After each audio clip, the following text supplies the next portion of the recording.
कल हमने यूएसए की स्टेट्स की, ठीक है, प्रेसिडेंट्स की है। आज हम कंट्री करेंगे मैक्सिको। ये जो चीज़ें मैं लिखवा रहा हूँ या जो पढ़ा रहा होता हूँ वो नोट्स में नहीं है। नोट्स तो बाद में रीड करूंगा, फिर बताऊंगा नोट्स में क्या चीज़ ज़्यादा है और क्या कम। हाँ, जितने कर 2-4 साल उसमें हम बढ़ाएंगे, लेकिन वो नोट्स में मिल जाएंगे।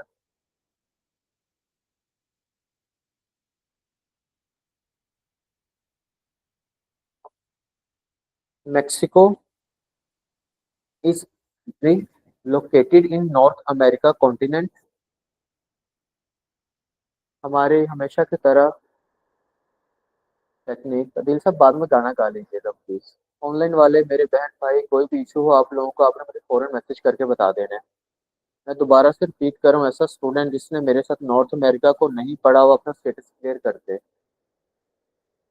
फिर बाद में जो है आप लोगों के जो है वो मैसेज हमें पहुंचने के लिए हमें तो पता नहीं चल रहा कि टॉपिक कौन सा है, तो वो अच्छा नहीं लगता यार। प्लीज क्लियर कर दिया करें, मैं बार बार हर क्लास में कह रहा होता हूँ। तो Mexico is a country located in North America continent. Capital है इसका मेक्सिको सिटी।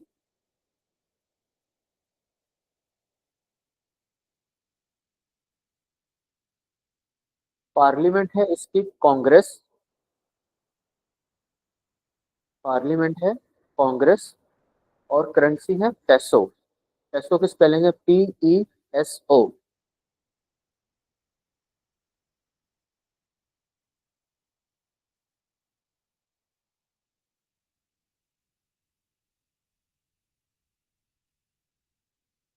गल्फ। गल्फ एक जो है वो जियोग्राफिकल टर्म है। ठीक है, अगर आपकी क्लास के चारों साइडों पर जमीन है तो आपकी क्लास क्या होगी? Land lock. अगर आपकी क्लास के तीन चारों साइडों पर पानी है तो आपकी क्लास क्या बन जाएगी? एक आइलैंड। क्लियर। अगर आपकी क्लास के तीन साइड पर लैंड है और एक साइड पर पानी है तो इस एरिया को क्या कहेंगे? गल्फ। क्लियर है। तो गल्फ की आप सिंपल डेफिनेशन दे लें, three sides land, one side water, उसे कहते हैं हम गल्फ।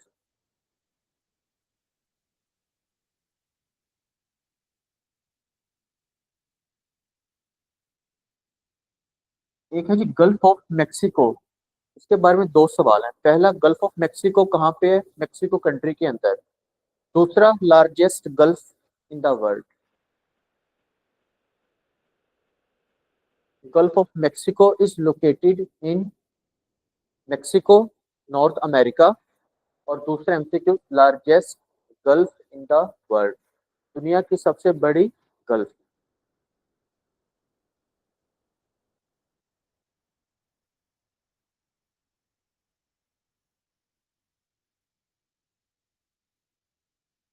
क्लियर।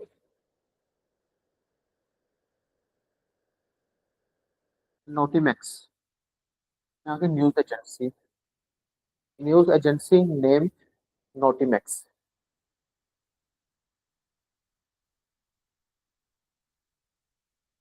क्लियर। मेक्सिको को कहा जाता है सिटी ऑफ पैलेसिस। वो कहते हैं palace, Mahal. Mexico is called city of.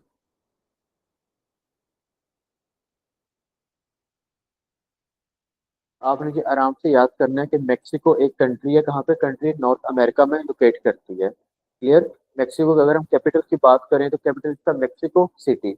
अगर हम पार्लियामेंट की बात करें तो पार्लियामेंट है यहाँ की कांग्रेस। ऐसी पार्लियामेंट जो कांग्रेस हो आपने लाजमी याद करनी होती है। क्लियर। अमेरिका की कौन सी है?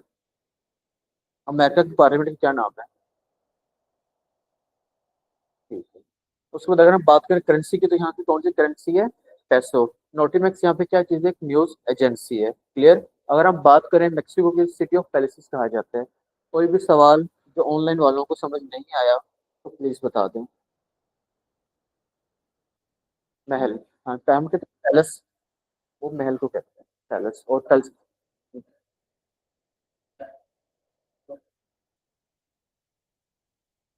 पेनिनसुला में ये डिफरेंस है कि अगर आपकी क्लास की तीन साइड पर पानी है और एक साइड पर लैंड है तो वो क्या बन जाएगी? पेनिनसुला। अगर तीन साइड पर लैंड और एक साइड पर पानी तो वो क्या बन जाएगी? गल्फ। ये वो एक दूसरे के उल्टे हैं। ठीक है, तो एक साइड पे लिख लें। जैसे हमने लिखा ना गल्फ, ये 3 साइड लैंड 1 साइड वाटर, और अगर 3 साइड वाटर 1 साइड लैंड तो वो बन जाएगा पेन। ये विकास सब क्लियर है? यही बात मैं रिपीट कर रहा था। Peninsula 3 sides land 1 side, sorry peninsula 3 sides water 1 side land, या लिख लें, और gulf 3 side land 1 side water. Mexico city की बात करें तो एरिया वाइज और पॉपुलेशन वाइज नॉर्थ अमेरिका का सबसे बड़ा शहर है। ये हमने पहले लेक्चर में किया था जब हम उसे जनरल इंफॉर्मेशन के तौर पे ले रहे थे। Mexico city area wise and population wise largest city located in North America continent.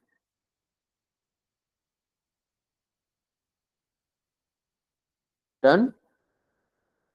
Mexico is largest producer of silver.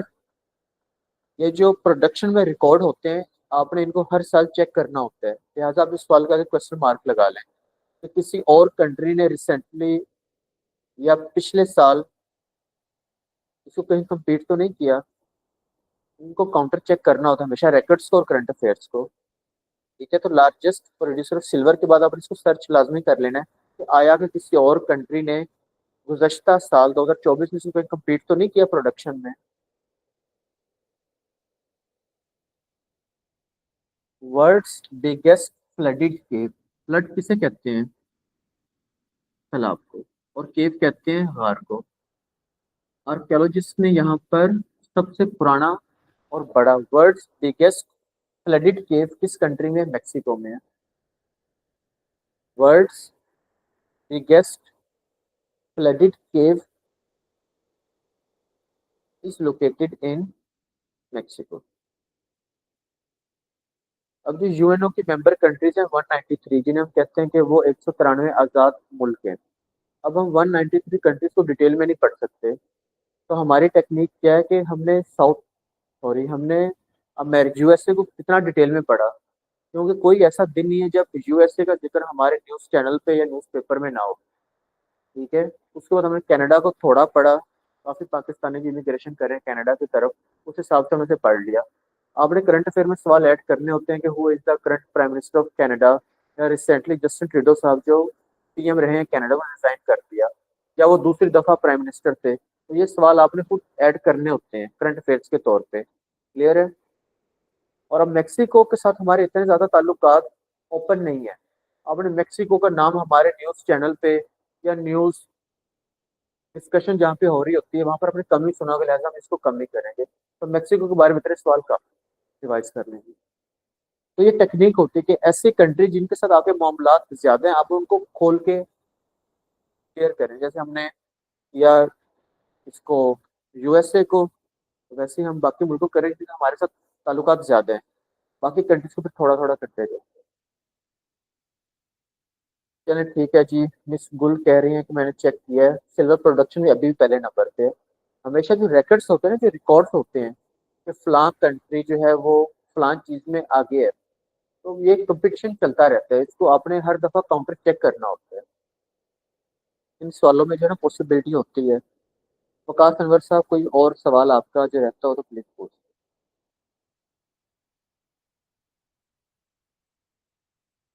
वो जो मैं बात कर रहा था ना मिडल अमेरिका, जब आप मैप देखेंगे ऊपर है नॉर्थ अमेरिका कॉन्टिनेंट और नीचे है साउथ अमेरिका कॉन्टिनेंट। इन दो कॉन्टिनेंट्स के दरमियान 7 स्टेट्स हैं, Guatemala, Belize, Honduras, El Salvador, Nicaragua, Costa Rica and Panama. इन 7 कंट्रीज को क्या कहते हैं? सेंट्रल या मिडल अमेरिकन कंट्रीज कहते हैं। अगर मैं बात करूँ north America plus south America, तो मैं क्या बात करूँ? अमेरिकाज। क्लियर है ये भी? चलें, अगली कंट्री लिखें जी, पनामा।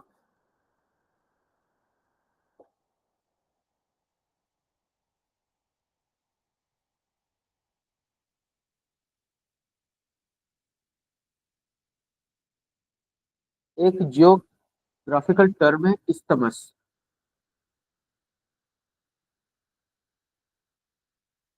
इस्तमस किससे कहते हैं? इस्तमस और स्ट्रेट आपस में ऑपोजिट है थोड़ी सी। पहले आप इस्तमस कर लें, फिर स्ट्रेट का भी बता देते हैं। इस्तमस की डेफिनेशन निकले, a narrow strip of land,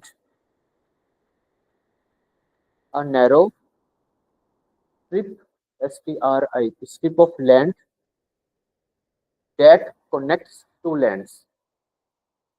सादा जबान में अगर हम कहें तो जमीन का एक ऐसा तंग रास्ता जो जमीन के दो बड़े हिस्सों को मिलाए, उसे क्या कहते हैं?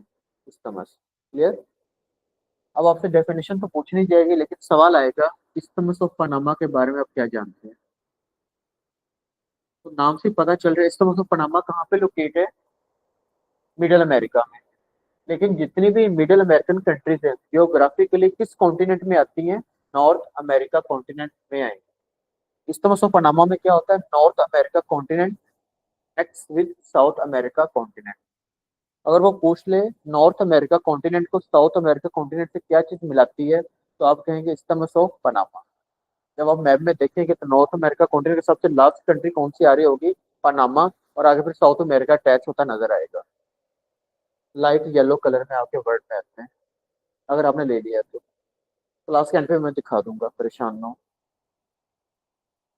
तो इस्थमस की पहले डेफिनेशन लिख लें। A narrow strip of land that connects two lands. Isthmus of Panama कहाँ पे है? पनामा कंट्री में। पनामा कंट्री कहाँ पे है? इसको सेंट्रल या मिडल अमेरिकन कंट्रीज कहते हैं। कौन सा कॉन्टिनेंट है? नॉर्थ अमेरिका कॉन्टिनेंट है। किसको मिलाता है?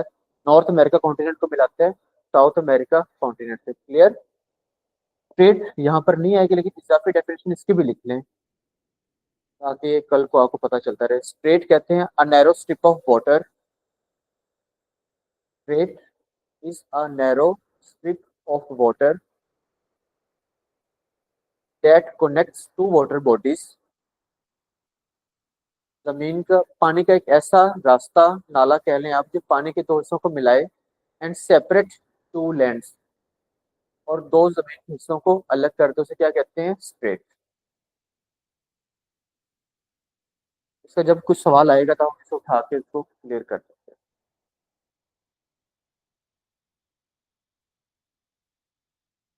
पैलेस्टाइन जो है ना, वकास अनवर साहब, वो कंट्री है। आप उसको कंसीडर खुद नहीं कर सकते इसका मसला है। पानामा जो है वो, पानामा एक सिटी है। और पैलेस्टाइन जो है वो यूएनओ की ऑब्जर्वर स्टेट है।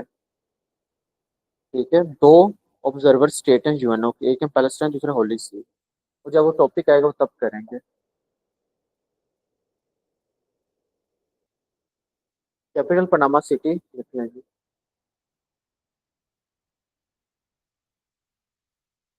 Currency US dollar.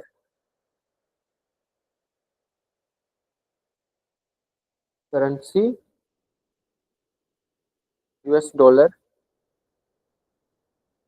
Parliament National assembly.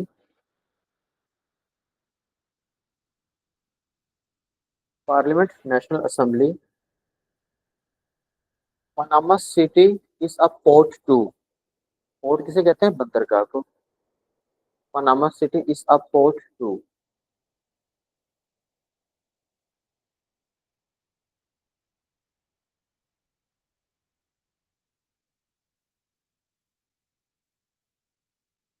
गैटून Dam या गैटून लेक कहाँ पे है? पनामा में। गैटून डैम और लेक कहाँ पे है? पनामा में।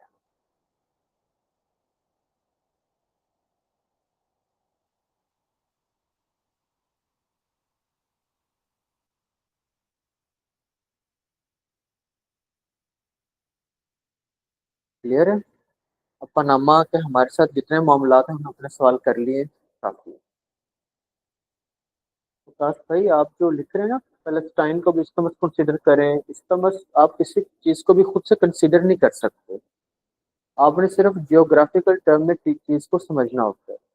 What is land lock, what is double land lock, straight क्या है, इस्तमस क्या है, बाइट क्या है, बे क्या है, गल्फ क्या है, क्रीक क्या है, चैनल क्या है, पेनिनसुला क्या है, केप क्या है, सी क्या है, और क्या है। पहले चीजों को समझें।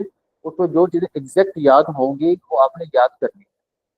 ये कोई मैथ्स के फॉर्मूलाज नहीं है जहाँ पे आप कंसिडर करते हैं चीजों को, यहाँ पर आप एग्जैक्ट याद करते हैं। पहले समझे कि इस्तमस है क्या, उसको रट लें। गल्फ का पता हो कि गल्फ कहते किसे हैं, फिर आपको याद करना पड़ेगा गल्फ कौन सी कहाँ पे है। बे किसे कहते हैं, हडसन बे कहाँ पे है, गल्फ किसे कहते हैं, गल्फ ऑफ मैक्सिको या बे ऑफ बंगाल कहाँ पे, वो चीजें बाद में याद करनी। तो काइंडली पहले जो है ना अपने कॉन्सेप्ट क्लियर किया करें, उसके बाद आराम से छोटी चीजों को रटा करें समझ के, एक सीक्वेंस के साथ, फिर याद रहता है। क्लियर है काश भाई, कोई मसला मसल है तो यहाँ पे क्लियर कर लें, फिर आगे चलते हैं।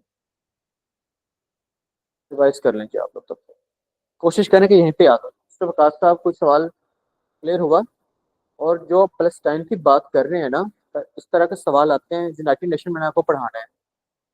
यूनाइटेड नेशन ऑर्गेनाइजेशन एक इंटरनेशनल ऑर्गेनाइजेशन है जो सीधी बात करती है कि वो कंट्रीज जो हमारी मेंबर हैं वही आज़ाद मुल्क हैं। तो टोटल कितनी कंट्रीज हैं यूएनओ की? 193। फिर वो सवाल करता है कि ऑब्जर्वर स्टेट्स कितनी है? यूएनओ की 2 है। मतलब जिनको ये ऑब्जर्व करेंगे इनको अलग मुल्क का दर्जा दें या ना दें। एक है पैलेस्टाइन जिसे हम कहते हैं फलस्तीन, और दूसरा हम कहते हैं होली सी जिसे कहते हैं वेटिकन सिटी। वो छोटा सा एरिया जो इटली के अंदर आबाद है, सिर्फ पादरी रहते हैं। वो भी कहते हैं कि हमें एक अलग मुल्क का दर्जा दें, लेकिन यूएनओ कहते हैं कि आपको ऑब्जर्व करते हैं, भी देखते हैं।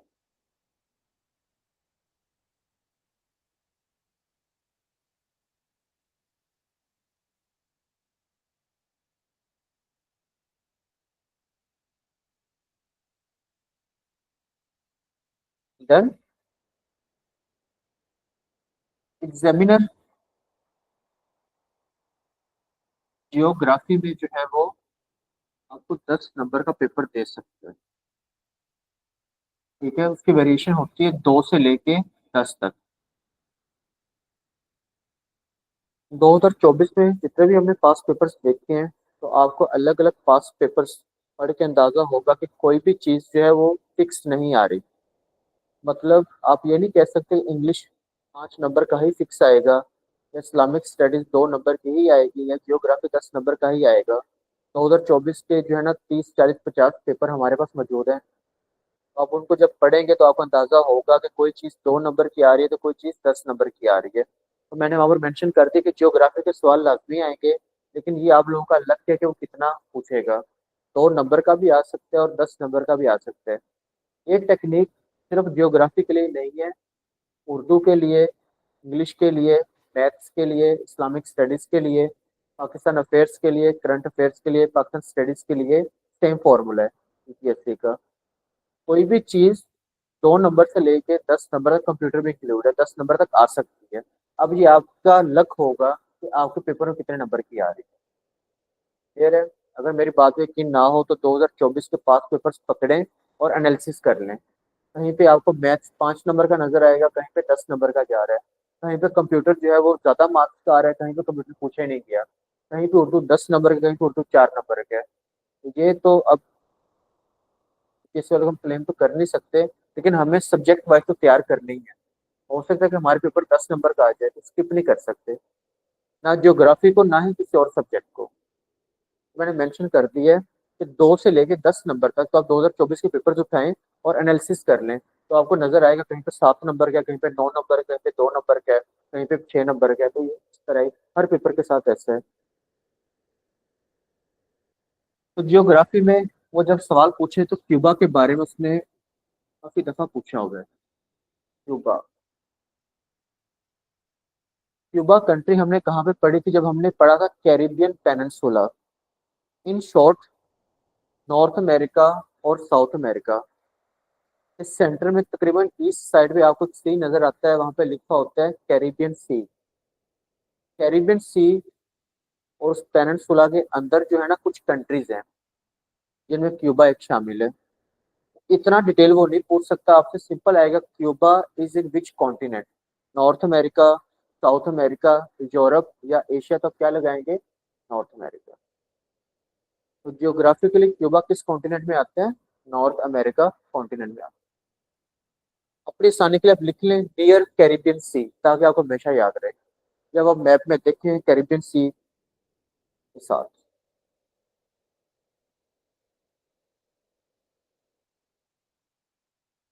इस फौजिया जो रिकॉर्डिंग है ना, वो स्टार्ट रिकॉर्डिंग के बारे में हम लोग पढ़ाते नहीं है, एक एक बात जो है ना रिकॉर्ड हो रही है, परेशान ना हो। क्लियर है? रिकॉर्ड हो रही है, हर चीज रिकॉर्ड हो रही है। क्यूबा का कैपिटल है हवाना।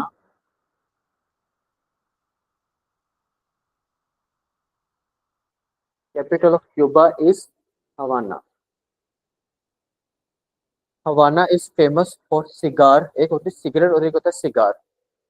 सिगार मैन्युफैक्चरिंग में हवाना जो है वो बड़ा आगे है। जैसे हम कहते हैं कि हमारा फैसलाबाद जो है वो टेक्सटाइल इंडस्ट्री के लिए फेमस है, तो Havana is famous for cigar manufacturing. Parliament name National Assembly of People's Power. National Assembly of People's power.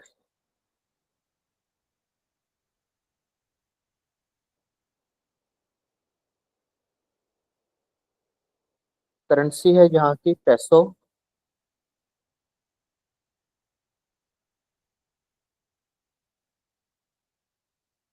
Convertible पैसो, लेकिन पैसो शॉर्ट काफी है। क्यूबा को कहा जाता है शुगर बाउल, बहुत दफा सवाल आया होगा।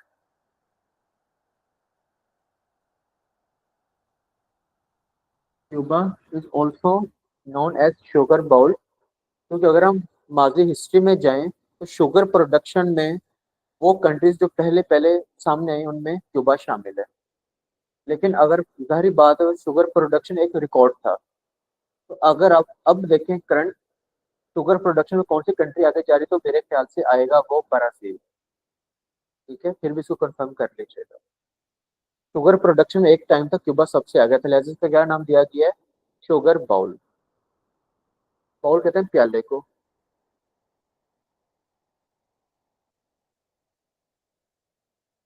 यासिन कमर साहब, मुझे आप प्लीज अपना स्टेटस क्लियर कर दें। आप नए स्टूडेंट हैं और आपकी कौन सी क्लास है प्लीज, क्योंकि मैंने अगर नाम पहली दफा देख रहा हूँ।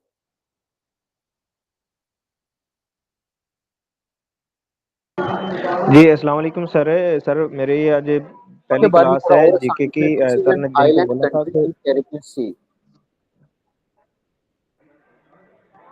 सर पहली क्लास है मेरी, तो सर ने बोला था कि सर यासिन कमर साहब, मुझे अपना जहांजेब साहब जो स्टेटस है ना वो बता कल दें, से न्यू आपकी आवाज सेशन मुझे स्टार्ट नहीं आई करेंगे। तो मैसेज टाइप करना पड़ेगा। अस्सलाम आपको वालेकुम मैसेज सर। टाइप करना होगा। आप प्लीज बोल लेना और मुझे मैसेज टाइप करके दे दें। Okay sir okay. लिखते हैं this is an island country, कहाँ पे ये, कैरिबियन सी में, ताकि आपको हमेशा याद रहे। इसको लैंड ऑफ शुगर बाउल भी कहा जाता है। लैंड ऑफ शुगर बाउल जो भी लिख लें।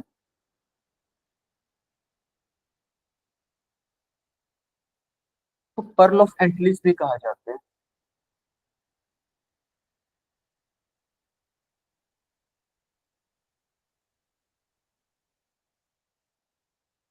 मैंने आपको बताया था पहली क्लास में, कैरिबियन सी की बाउंड्री में जितना भी एरिया है उसको एंटलिस बोला जाता है। Clear? एक ग्रेटर एंटलिस, दूसरा लेसर एंटलिस, उतना डिटेल में नहीं जाता। तो पर्ल कहते हैं मोती, कि एंटलिस वाले एरिया का मोती कौन सी कंट्री समझी जाती है, क्यूबा। यासिन भाई, मुझे आपकी जो ना आवाज नहीं आएगी, आप काइंडली अपना मैसेज टाइप कर दें।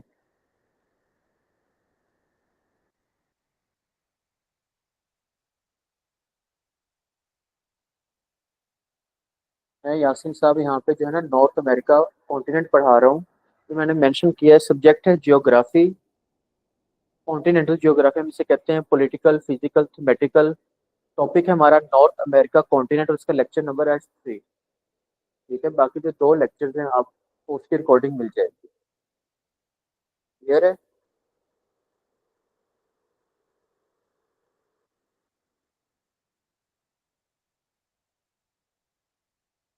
कोतनामो बे।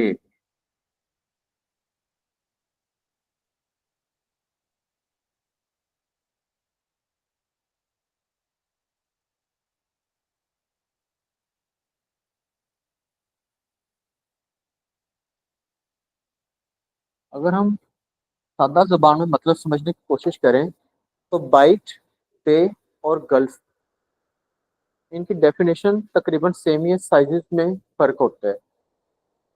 बाइट कह लें या गल्फ कह लें या बे कह लें, की पहचान क्या है कि इनके 3 साइड पे लैंड होगी और 1 साइड पे वाटर होगा। ठीक है, तो अगर मैं बात करूं बे की, तो बे की भी क्या सिंपल डेफिनेशन समझिए कि 3 sides land, 1 side water. Clear. तो दुनिया में अलग अलग बेज हैं।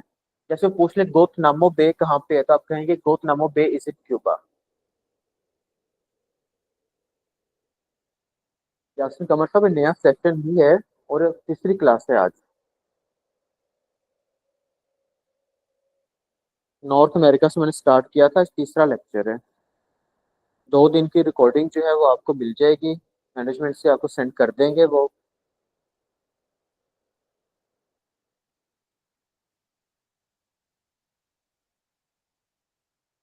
एक आपको होमवर्क भी देता हूँ यहाँ पे, आपने जो है ना 2-4 मिनट की वीडियो लास्ट देखी। Cuban missile crisis. पेपर में सवाल आता है कि क्यूबन मिसाइल क्राइसिस कब हुआ, कब आया। 1962 में ये आंसर था।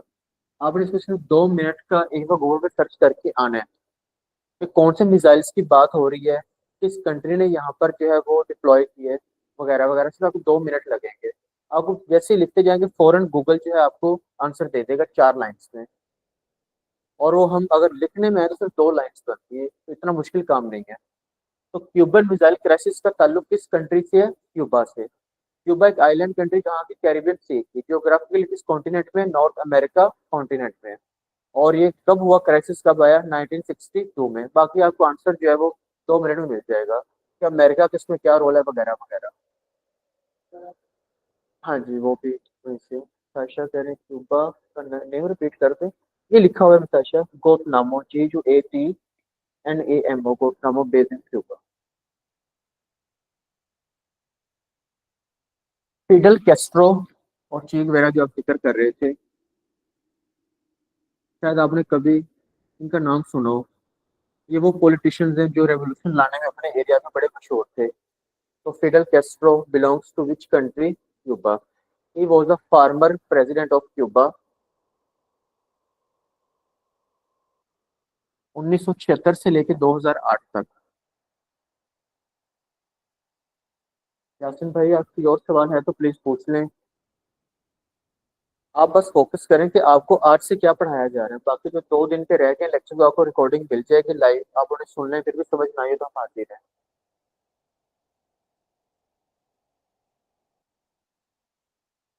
फिर एक नाम आपने शायद कभी इससे पढ़ा, रोल कैस्ट्रो।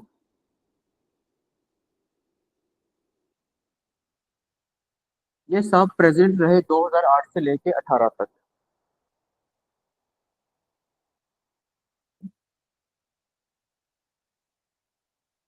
एक और होमवर्क देखता हूँ। What was the relation between Fidel Castro and Raul Castro? बड़ा आसान सा है ये। इन दोनों का आपस में रिलेशन क्या था?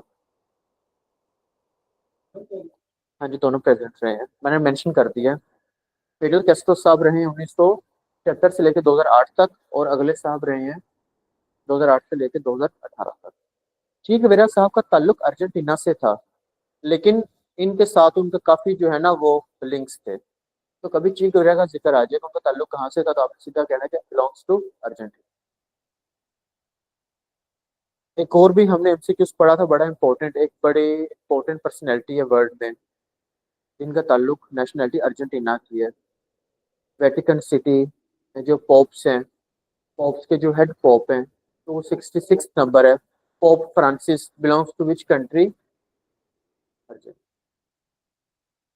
ना लिखें, अभी नहीं लिखना तो ना लिखें, कोई बात। बाकी कुछ और सवाल हैं क्यूबा के, वो अभी जो मैं नोट्स आपके साथ रीड करूंगा उनमें क्लियर हो जाएंगे। यहाँ पर अमेरिका ने जो है वो अपनी एक जेल भी बनाई हुई है, वगैरह वगैरह, जहाँ पर इराक और अफगानिस्तान के जो लोग हैं अरेस्ट करके यहाँ पे रखा गया था। वो हम चीज़ें आगे खोलेंगे, फिर रिवाइज कर लें। ऑनलाइन वालों की तरफ आ रहा हूँ। ऑनलाइन वालों को कोई मसला मसाइल इन सवालों तक है तो प्लीज़ पूछ लें। वो बच्चे जिन्होंने पिछली मेरी 2 क्लासेस नहीं ली वो भी अपने खुद को मेंशन कर लें।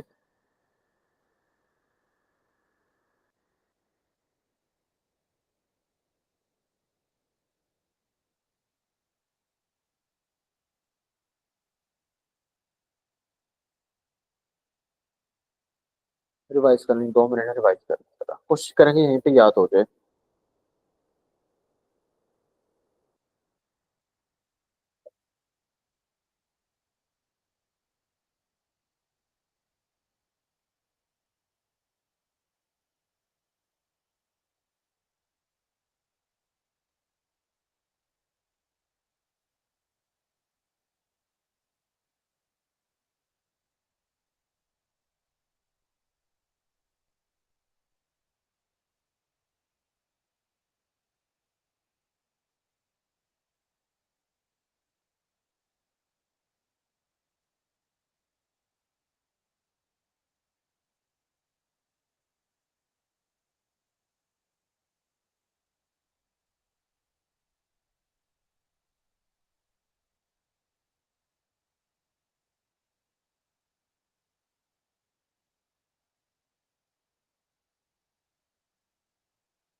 चलें जी, नेक्स्ट कंट्री लिखते हैं सेंट किट्स नेविस। आपने नाम पढ़ा होगा पहले। Smallest country North America continent. Saint पूरा नहीं लिखा होता, ST डॉट लिखा होता है। तो मैंने आपको पहले बताया था कि आपने सेंट पढ़ना है, ST डॉट लिखा होता है। ST dot Kitts Nevis. मैंने लिख दिया Saint Kitts Nevis. Smallest country located in North America continent.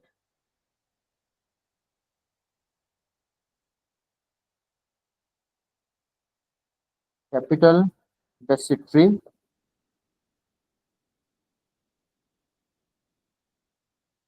Capital है यहाँ का बेसिट्री।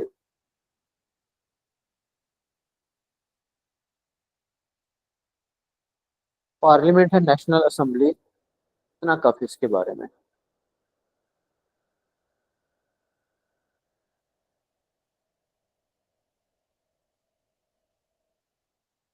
रिवाइज कर लें।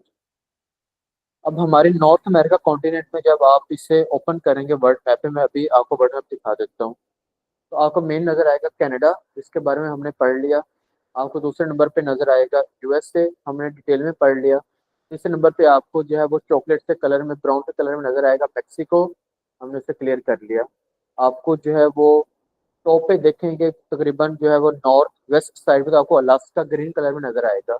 वो भी हमने अमेरिकन स्टेट में पढ़ लिया कि अलास्का जो है वो 1867 में USA ने परचेज किया रशिया से, वगैरह वगैरह। वर्ड मैप किसी के पास है तो प्लीज यहाँ पे आ जाए सामने, ताकि हम दोबारा एक इसको रिपीट कर लें। ऑनलाइन वालों को भी नजर आ जाएगा। वर्ड मैप ले लिया आप लोगों ने वैसे या नहीं लिया? प्लीज बता दें। वर्ड मैप के मामले में दो नंबर ही नहीं। नेशनल असेंबली है जी, पार्लियामेंट। निताशा ये नाम लिखा हुआ है, सेंट किट्स नेविस।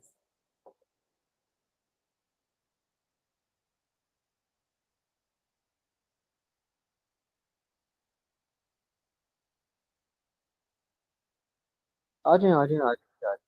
होता है कैमरे के आगे आ जाए आप भी। वर्ड मैप जी लाजमी ले लें आप लोग। आपके सारे काम जो है ना इससे हो जाए। नजर आ रहा है ऑनलाइन वालों को? ऑनलाइन वाले जो है ना अपने वीडियो को पिंच करके जूम कर सकते हैं, आपके पास फैसिलिटी है, आपको पता ही होगा इस बात का। क्लियर है?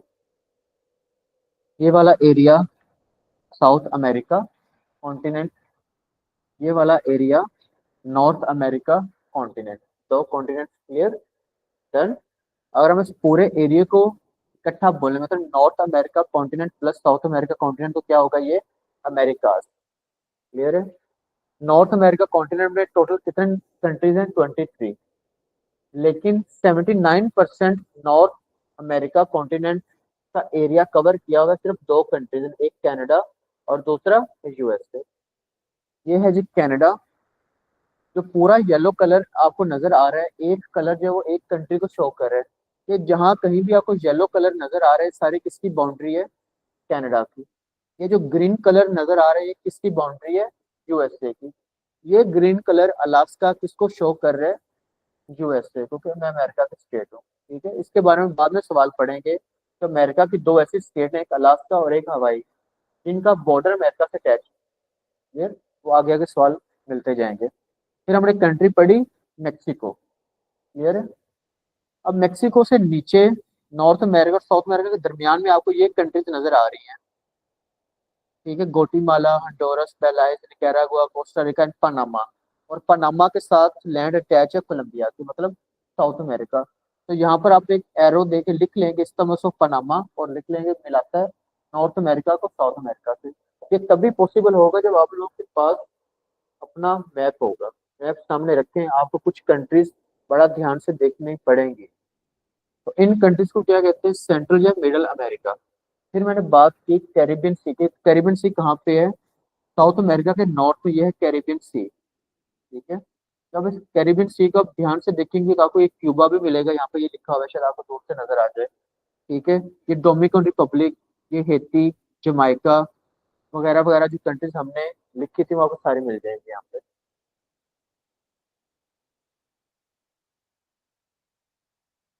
तो आपने इनको लाजमी जो है वो तैयार करना है। कुछ नाम मैंने नहीं लिखवाए जो सेंट से शुरू होते हैं, जैसे सेंट लूसिया और वगैरह वगैरह। ये बार बार डोज को हम पढ़ लेंगे। तो ये वाले एरियाज पे आपने कंट्रीज को राउंड करते जाना, और ये तभी मुमकिन होगा जब आपके पास अपना जाती वर्ल्ड मैप होगा, आपके पास एक पेंसिल होगी, और आप इन चीज़ों को लिखते जाएंगे, राउंड करते जाएंगे, और साथ में एरो देगी यहाँ पर या खाली जगह पर लिखते जाएंगे ये मिडिल अमेरिकन कंट्रीज है, टोटल 7 है।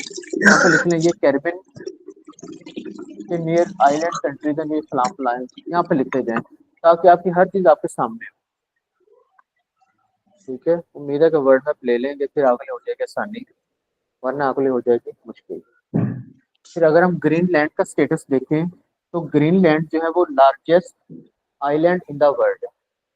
जब आप गूगल में सर्च करते हैं ना which is the largest island in the world, तो सबसे पहले नाम आता है ग्रीनलैंड का। फिर दूसरे नंबर पे है न्यू गिनी, तीसरे नंबर पे है बोर्नियो, चौथे नंबर पे है मेडागास्कर। एक लिस्ट हमने की थी पहले, दोबारा कर लेंगे कोई नहीं। तो ग्रीनलैंड लार्जेस्ट आइलैंड है। जियोग्राफिकली किस कॉन्टिनेंट में आता है? नॉर्थ अमेरिका कॉन्टिनेंट में। पॉलिटिकली इसको कौन एडमिनिस्ट्रेट कर रहा है? डेनमार्क, नीचे लिखा भी हुआ है। ग्रीनलैंड का दूसरा नेम क्या है? कलालिक नुनाक। क्लियर है? सवाल आते हैं which is largest island in the world, हम कहते हैं ग्रीनलैंड। 99% यही है, लेकिन एक ऐसा 1% ऐसा सवाल इसमें ऑस्ट्रेलिया का भी ऑप्शन होगा, तो आप पहले किसको लगाएंगे? ऑस्ट्रेलिया, क्योंकि ऑस्ट्रेलिया एक continent as well as country है और आइलैंड है। ठीक है, लेकिन 1% ही इसका ऑप्शन में ऑप्शन होता है, वरना आप क्या लगाएंगे? ग्रीनलैंड ही लगाएंगे। तो ग्रीनलैंड सबसे बड़ा आइलैंड दुनिया का किस कॉन्टिनेंट में? नॉर्थ अमेरिका में है। क्या कहा जाता है? कलेक्टनाथ का आगे कहा जाता है। और किस इस पे काबज है? डेनमार्क। और डेनमार्क कहाँ की कंट्री है? यूरोप। क्लियर है? चलेंगे, ले लें जी। ये तो अपना मैप लेंगे, 2 मिनट लेने रिवाइज करें इस वालों को। मेक्सिको को रिवाइज कर लें, ठीक है, उसके बाद क्यूबा को रिवाइज कर लें, पनामा को रिवाइज कर लें, और एसटी किट्स एंड नेविस को रिवाइज कर लें। फिर मैं नोट्स से स्टार्ट करता हूँ जो आपके पास है। मेरे पहले वाले लेक्चर, आज का लेक्चर और प्लस नोट्स, ये कुल मिला के आपका ओवरऑल नॉर्थ अमेरिका बनेगा, जिसका मंडे को ग्रैंड टेस्ट है। आगे बस पूरा जुमा, क्योंकि कल मैं क्लास से और वर्ड मैप नहीं पढ़ाऊंगा। अगर क्लास ली मैंने तो मैं इस्लामिक स्टडीज का सब्जेक्ट कोई टॉपिक पढ़ा दूंगा, ताकि आपके पास नॉर्थ अमेरिका को याद करने के लिए खुला टाइम हो। लेकिन टेस्ट आपका जो है वो टफ ही होगा, नेगेटिव मार्किंग होगी उसमें, ताकि आप लोगों को आइडिया हो कि अगर आप तुक्के लगाएंगे तो आपको उसका ढेर सारा नुकसान होगा पेपर में भी। ऑनलाइन वाले बहन भाई, किसी का कोई भी सवाल है, किसी को कोई भी इशू है, तो प्लीज डिस्कस कर लें कि जी मुझे ये मसला है। मेरे ख्याल से आप लोगों ने सारों ने ही जो इस टाइम ऑनलाइन क्लास ले रहे हैं मेरे साथ, नॉर्थ अमेरिका आपने स्टार्ट किया है। कोई भी ऐसी चीज जो आपको लगता है कि हमें समझ नहीं आई आज के लेक्चर में या प्रीवियस 2 क्लासेस में, तो प्लीज डिस्कस कर लें। फिजिकल वालों को भी कोई भी इशू है तो मुझे प्लीज बता दें। मैं आपको कल भी डिटेल में कह रहा था कि आप जो है ना वो हमें बता दिया करें कोई भी इशू हो तो। आपकी आवाज बस मैं नहीं सुन सकता, मैसेज में आकर पढ़ रहा होता हूँ। असल में मेरी कोशिश होती है कि आपका जो है ना वो, वर्ड में पढ़ाते हैं 3 तरह से। एक होता है पॉलिटिकल, एक होता है फिजिकल तरीका, और एक होता है थीमेटिकल। मैं आप पे तीनों ही अप्लाई करता हूँ। ठीक है, रोज एक ना एक दिन मैं आप एक नया तजर्बा कर रहा होता हूँ। जब हम, अब जब मैंने आपको कंट्रीज बताई हैं नॉर्थ अमेरिका की, तो वो कंट्रीज वो कौन सा मैप है पॉलिटिकली, नॉर्थ अमेरिका की हदूद कौन सी है, साउथ अमेरिका की कौन सी है, अमेरिकाज किसे कहते हैं, मिडिल अमेरिका किसे कहते हैं, कैरिबियन सी कहाँ पे है, फलां पे किसका कहाँ पे कब्जा है, वो है पॉलिटिकली। जब मैं कोई बात करता हूँ ना फिजिकल, तो फिजिकल का मतलब है कि फलां जो है वो माउंटेन रेंज कहाँ पे है, फलां चीज कहाँ पे एग्जिस्ट कर रही है, वो है फिजिकल। और तीसरा होता है थीमेटिकल। थीमेटिकल मतलब को मैं एक थीम लिखूंगा और उस पर एक दिन में ही जो है वो ओवरऑल कंप्लीट कर दूंगा, लेकिन वो तभी बेस स्ट्रॉन्ग होगी आपको जब आपको चीजों का पता होगा। ठीक है, अब आप कुछ कुछ डेजर्ट्स पढ़ रहे हैं, आपको पता है कि सहरा वो चीज है जहाँ पर सालाना बारिश 10 इंच से कम होकर से डेजर्ट कहेंगे। अब मैं एक दिन टॉपिक लिखूंगा डेजर्ट, और दुनिया का सारा जितने भी मशहूर सहरा है हम सारे कर लेंगे, तो वो कौन सी काइंड होगी? थीमेटिकल की। थीमेटिकल का मतलब होता है वन थीम। क्लियर है? हमारे लिए यहाँ पर जो है ना वो कुछ क्लासेस में हमने स्टार्ट किया हुआ है, प्रोजेक्टर से भी दिखाया, लेकिन प्रोजेक्टर ये है कि वीडियो कैमरा में प्रोजेक्टर क्लियर नहीं आता। शायद आप लोगों को आइडिया नहीं कि जब प्रोजेक्टर पे आप कैमरा फोकस करते हैं तो ऑनलाइन वाले बच्चों को जरा नजर नहीं आएगा। और जब मैं प्रोजेक्टर दिखा रहा हूँ तो आपके एमसीक्यूज रह जाएंगे, क्योंकि आपका पेपर आना है एमसीक्यूज फॉर्म में। तो आपके लिए ज्यादा जरूरी है कि आपको एक एक सवाल का पता, और जो हाथ से लिखेंगे वो ज्यादा आसान होगा। तो सारी फैसिलिटीज हैं आपके पास, लाइव रिकॉर्डिंग भी है। याद आपने करना है, पेपर अलबत्ता टफ आएगा नॉर्थ अमेरिका का मंडे को।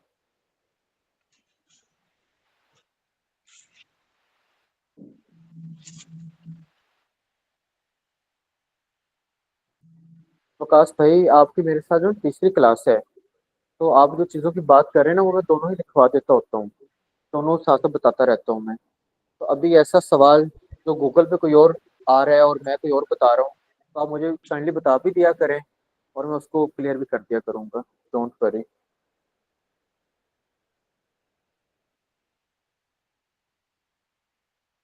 इसकी मिसाल ऐसी है, अगर वो पूछे दुनिया का सबसे बड़ा सी कौन सा है, which is the largest C in the world, तो पास्ट पेपर में जवाब मौजूद है साउथ चाइना सी। आप गूगल पे सर्च करें तो गूगल वाले कहते हैं जी फिलिपाइन सी। जब वो फिलिपाइन कंट्री में डीप जाएं तो वो ये कहते हैं कि साउथ चाइना सी ही जब फिलिपाइन के पास आता है तो उन्हें नाम चेंज करके क्या रखा हुआ है, फिलिपाइन सी। आगे बात की समझ। कान पकड़े यहाँ से आंसर वही होता है। तो इस तरह के जो सवाल आते हैं तो हम आपको पहले ही बता देते हैं कि अकॉर्डिंग टू गूगल ये आंसर आ रहा है, अकॉर्डिंग टू पास्ट पेपर्स ये आंसर मौजूद है। लेकिन साथ ये भी बता देते हैं, जैसे मैंने आपको बताया कि दुनिया का सबसे बड़ा आइलैंड कौन सा है, ग्रीनलैंड।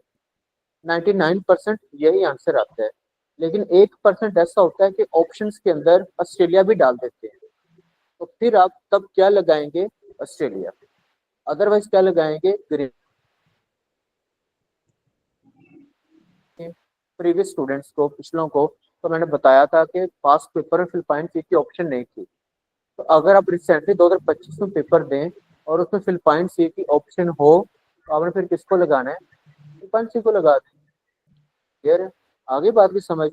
वरना बहुत कम चांसेस होते हैं कि पीपीएससी में कुछ सवाल गलत पूछा जाए, और अगर वो पूछ लेता है तो 2-3 दिन के बाद साथ ही नोटिफिकेशन आ जाता है कि हमारा फलां सवाल फलां पेपर में गलत था, हम उसका आपको ग्रेस मार्क्स देते हैं।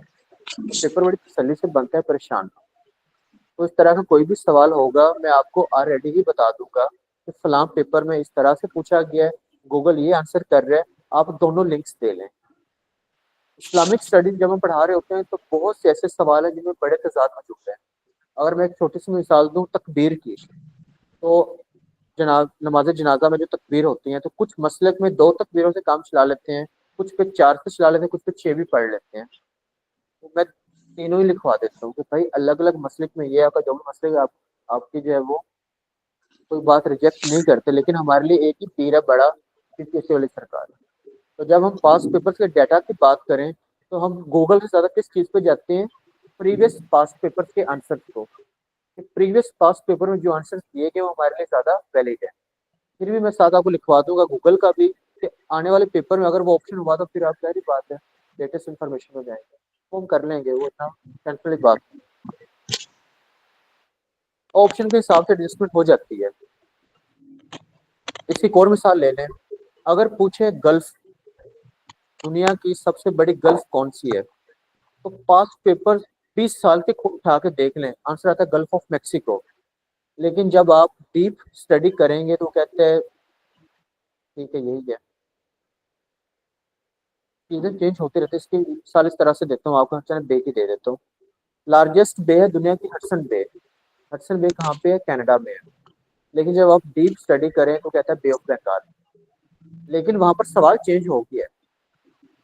सवाल क्या चेंज हुआ है, लार्जेस्ट बे बाय एरिया कौन सी है, बे ऑफ बंगाल, और बाय कोस्ट लाइन कौन सी है, हडसन बे। लेकिन पेपर में कहीं भी उसने मेंशन नहीं किया हुआ, तो हम किस चीज को आंसर लगाएंगे, हडसन बे को ही लगाएंगे। तो उस तरह के तो सैकड़ों सवाल हैं। यार जब जब वो आते जाएंगे हम उसको कवर करते जाएंगे, इतना मसला नहीं, टेंशन ना लें। रिवाइज कर लें, फिर मैं नोट्स ओपन करवाने लगा हूँ। नोट्स भी मैंने आपको भेजे सुबह, नॉर्थ अमेरिका के, और लोगों को तो मैं मशवरा दूंगा कि नोट्स को हाथों से लिख लीजिएगा, ताकि आपके अल्फाज एक दफ़ा जो है ना आपके हाथ से गुजर जाए। जिन लोगों ने अगर प्रिंट निकलवाना है तो वो प्रिंट निकलवा लें आपकी अपनी मर्जी को 40 पेजेस है। कौन? मेरी क्लास हो रही ओपन है। होंगे तो मैं आपको बताता हूँ 40 कैसे। अल्लाह तो अपना माइक भी प्लीज ऑफ करते हैं।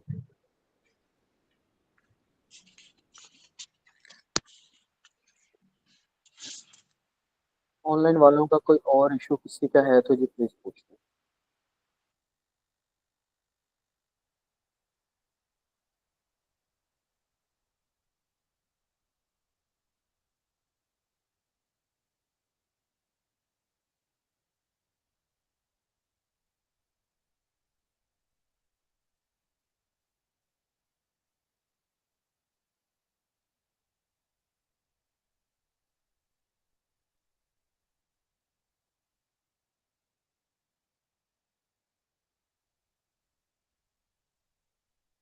नोट्स हैं जी ऑनलाइन वालों के पास, सारों के पास। मैंने जो है ना सुबह 2 ग्रुप में शेयर कर दिए थे, एक दिसंबर 24 ग्रुप में और दूसरा जनवरी 25 ग्रुप में। तो सारे नोट्स जो है ना एक दफा ओपन कर लें ताकि मैं आपको नोट्स एक दफा सारा ही पढ़ा दूं।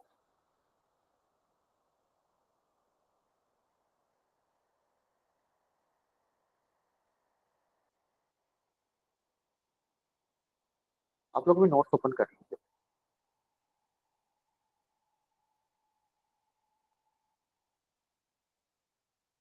मेन हेडिंग है कॉन्टिनेंट नॉर्थ अमेरिका। सबसे पहले यहाँ पर जो है वो कंट्रीज के नेम दिए गए, यहाँ पर उन्होंने जो है ना वो इकट्ठे ही लिखे हुए हैं। मतलब सेंट्रल या मिडिल अमेरिका, कैरिबियन सी वाली आइलैंड कंट्रीज और ओवरऑल नॉर्थ अमेरिका वाले भी, लेकिन सारी कंट्रीज आती है किस कॉन्टिनेंट में, नॉर्थ अमेरिका में ही आती हैं। रिवाइज कर दें तो एक दफा Canada, America, Mexico, Guatemala, Belize, Honduras, El Salvador, Nicaragua, Costa Rica, Panama. Panama के बाद न्यू फाउंडलैंड। न्यू फाउंडलैंड क्या है, एक आइलैंड है। ये आइलैंड कहाँ पे है, कनाडा में है। वो आगे क्लियर होता जाएगा। उसके बाद है बफिन आइलैंड। बफिन आइलैंड भी कहाँ की है, बर्फ से याद रखना है कनाडा की है। ग्रीनलैंड आइलैंड, हमने इसकी बात की है। जियोग्राफिकली कहाँ पे है, नॉर्थ अमेरिका कॉन्टिनेंट में। पॉलिटिकली कौन इस पे रूल कर रहे हैं, डेनमार्क। और डेनमार्क कहाँ की कंट्री है, यूरोपियन। ग्रीनलैंड के एक और नाम है कललिक नुनाक, इसको भी कहते हैं, या लैंड ऑफ ग्रीन लैंडर्स भी कहते हैं इसे। हेती। हेती का हमने कैपिटल पढ़ा था port Prince. Dominican Republic, Puerto RIICO, Barbados, Cuba and Jamaica. Clear. Online वालों को भी क्लियर है, यहाँ तक उम्मीद है कोई इशू नहीं होगा। उसके बाद पहला सवाल, न्यू फाउंडलैंड क्या चीज है, कि आइलैंड है। कहाँ पे है, कैनेडियन आइलैंड। क्लियर।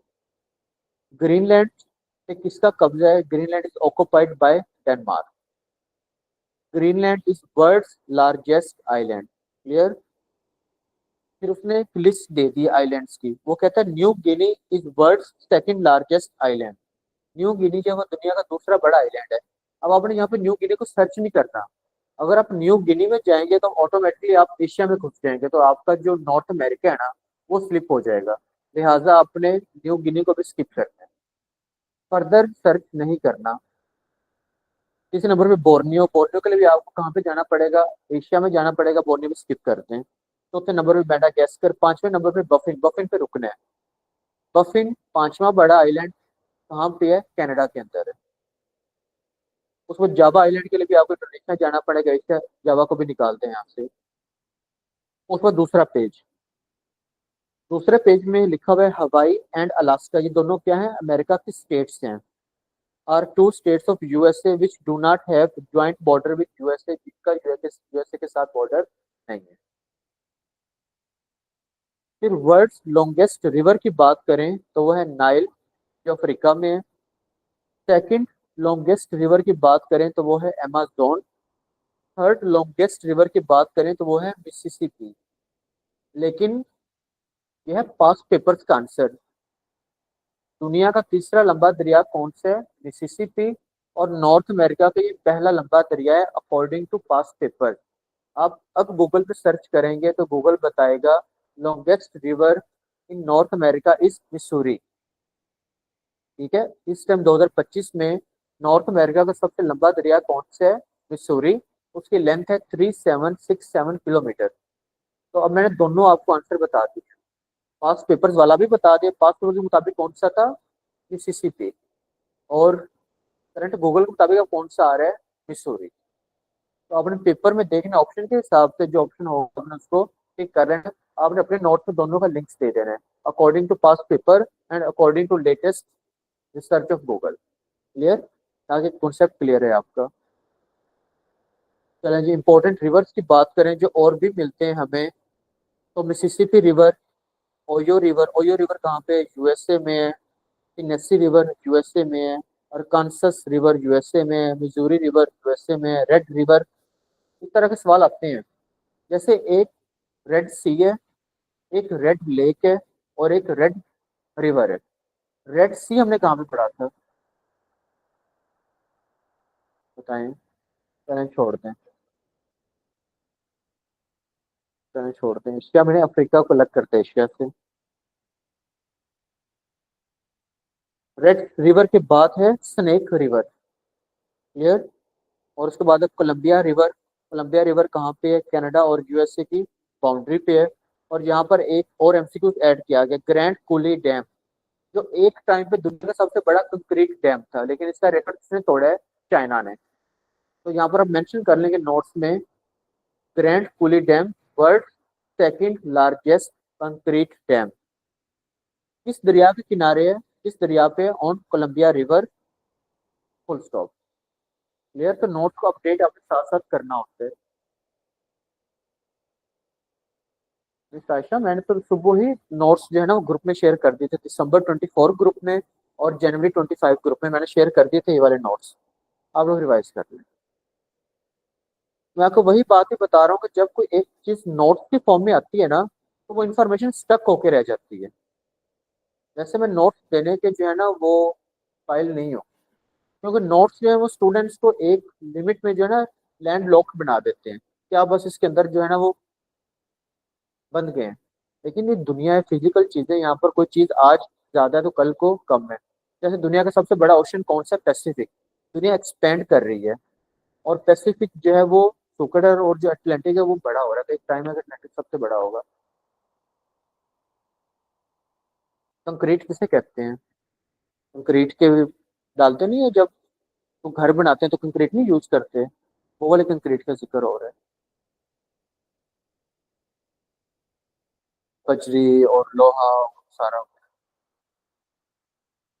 हाँ, इस तरह भी आप कह सकते हैं, लेकिन फिर उसमें ना सवाल चेंज हो जाते हैं। फिर उसमें सवाल आ जाएगा कि फिर दुनिया का सबसे बड़ा नेचुरल डैम कौन सा है।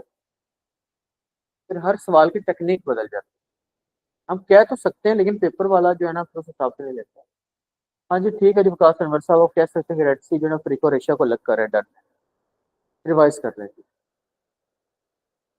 मैं साक्षा, मैंने आपको बताया है कि जो है ना नोट्स मैं दो ही ग्रुप में हूँ, एक दिसंबर वाले ग्रुप में और एक जनवरी वाले ग्रुप में, दोनों में शेयर कर। तो जो चीजें अपडेट करनी है वो आपने नोट्स पे अपडेट कर लेनी है। ये चीज अब इस टाइम पे ऐसी है। ऑनलाइन वालों को किसी को कोई भी इशू है तो ये बता दें इन सवालों में अभी तक।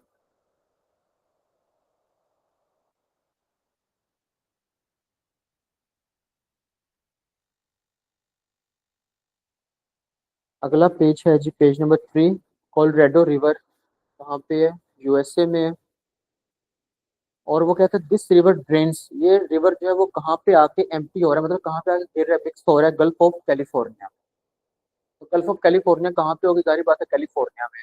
और कैलिफोर्निया के यूएसए की स्टेट है। Gulf of Mexico world largest gulf है, कहाँ पे? मेक्सिको कंट्री में। Chichen Itza, what is Chichen Itza? Is in Mexico, is one of the wonders of the world. दुनिया के एक अजूबा है, आप गूगल पे फोटो लाजमी देख लें। रियो ग्रैंड रिवर कहाँ पे है? ये यूएसए और मेक्सिको में मौजूद है। दो कंट्रीज के बॉर्डर्स पे, यूएसए और मेक्सिको। नोगेल्स एक शहर का नाम है, इसका शहर है सिटी ऑफ मेक्सिको, किस दरिया के किनारे है?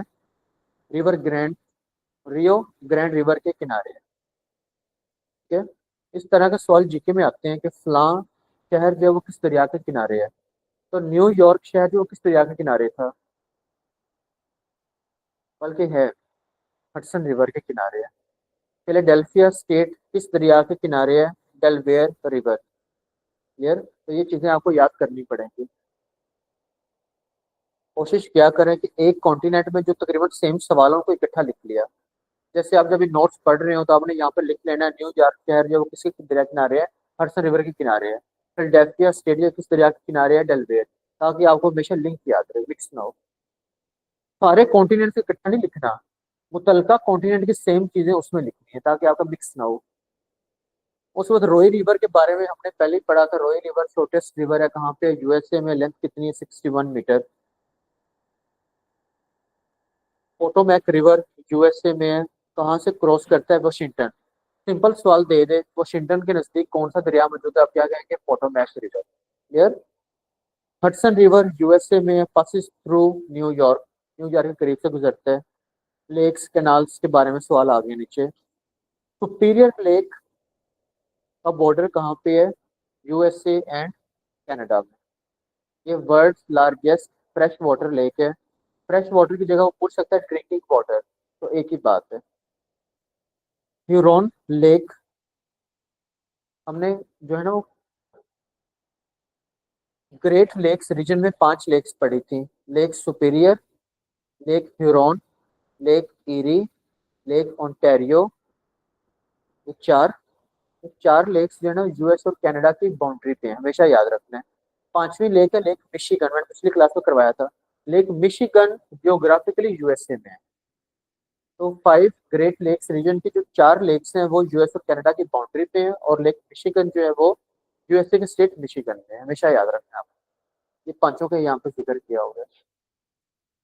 Lake Ontario, Lake Michigan, Lake Erie आगे मेंशन किया हुआ है। क्लियर है। उसके बाद है शिकागो, कहाँ पे, is in middle of the Great Lakes, in Great Lakes region के मिडल में पड़ता है। लिहाजा शिकागो को क्या कहा जाता है, विंडी सिटी। जहाँ पर पानी होगा वहां पर जाहिर बात है एटमोसफेयर जो है वो बड़ा हवाई सा होगा, मतलब हवा वहां पे ज्यादा होगी, तो विंडी सिटी है इस वजह से। ईरी कैनाल, कैनाल के बारे में सवाल लाजमी आ जाते हैं कि फलां कैनाल कहाँ की है। यूरोप में कौन कौन सी कैनाल्स पढ़ी हमने, और फिर कैनाल पढ़ी है, याद है, याद रखते हैं। तो ईरी कैनाल कहाँ पे, न्यूयॉर्क में। इसकी कितनी लेंथ है, 363 माइल्स। और 1 मील में कितने किलोमीटर होते हैं, 1.6 किलोमीटर होते हैं। होस्टन कैनाल कहाँ पे, होस्टन में। होस्टन कहाँ की जगह, टेक्सास स्टेट की। टेक्सास को क्या कहा जाता है, लॉन स्टार रिपब्लिक, इनके झंडे में सिर्फ एक स्टार है। डेलवेयर कैनाल पेंसिल्वेनिया, आगे आ गया। बफिन स्ट्रेट, तो हमने पहले पढ़ा था बफिन आइलैंड। तो बफिन आइलैंड कहाँ पे है, कनाडा में। और जब आपने मैप देखा था तो आपको याद हो कनाडा के साथ ग्रीनलैंड है। तो बफिन स्टेट दिमाग क्या कहेगा कि कनाडा के आसपास है, लिंक भी तो लगाना है ना।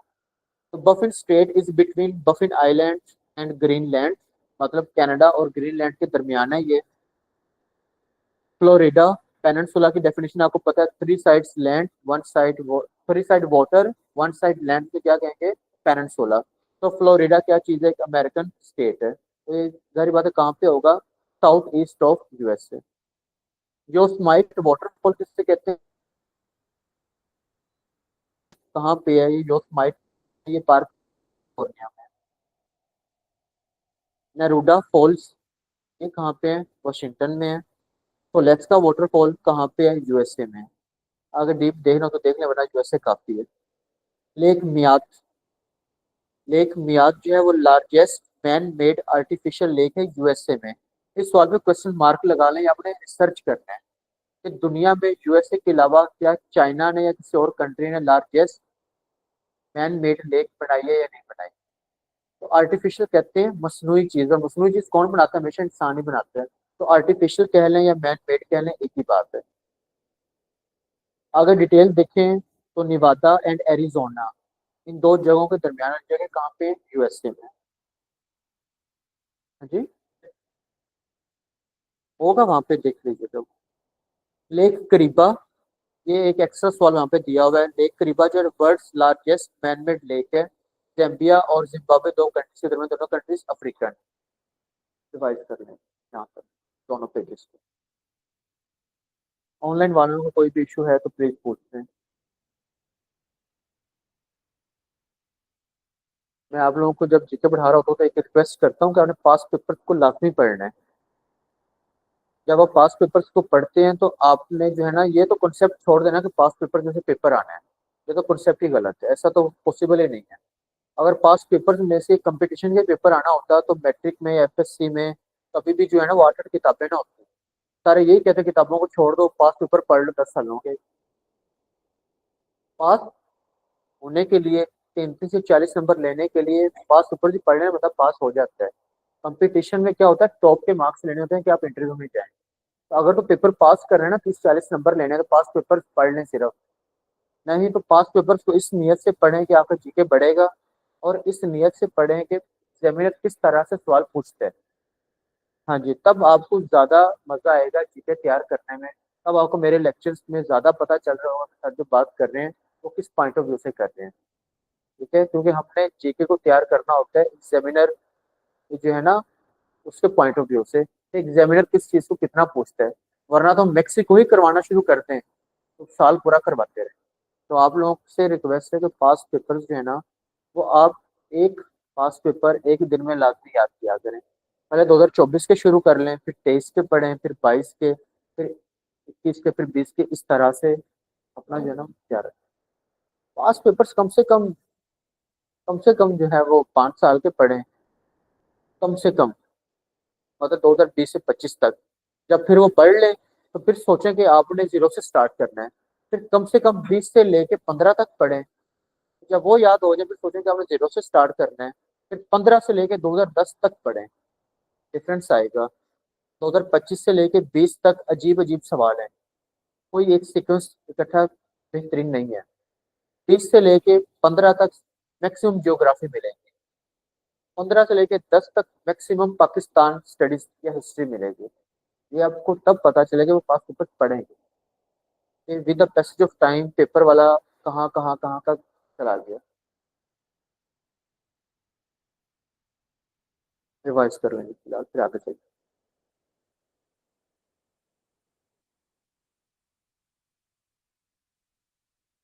ऑनलाइन वालों को कोई भी सवाल है तो पूछ लें।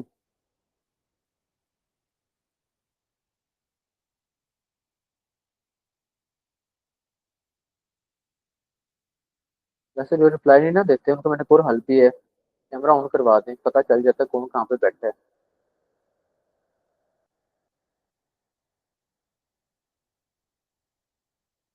नहीं, आज मैंने कंप्लीट करवाना है नॉर्थ अमेरिका। हमने आपको सिलेबस को तो कवर करवाना है।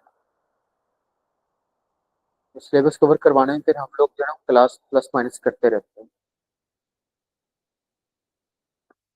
चलें जी, पेज नंबर 5 स्टार्ट करते हैं। ये एक्स्ट्रा सवाल है, there are no deserts in continent Europe, there are no glaciers in continent Africa, याद रखिएगा। फिर बात करें डेजर्ट की तो सोनोरॉन डेजर्ट, डेजर्ट हमने पहले दिन ही पढ़ लिए थे।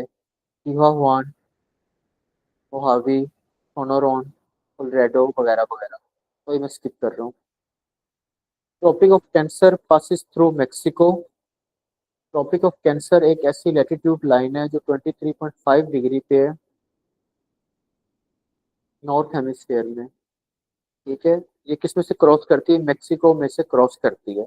इसके अलावा भी 15 मुल्कों और 3 कॉन्टिनेंट से क्रॉस करती है, उसने नीचे लिखा हुआ है। अगर बात करें नॉर्थ अमेरिका की तो उसमें मेक्सिको एंड बहामस। अगर बात करें अफ्रीका की तो Niger, Egypt, Algeria, Libya, Mali and मोरिटेनिया।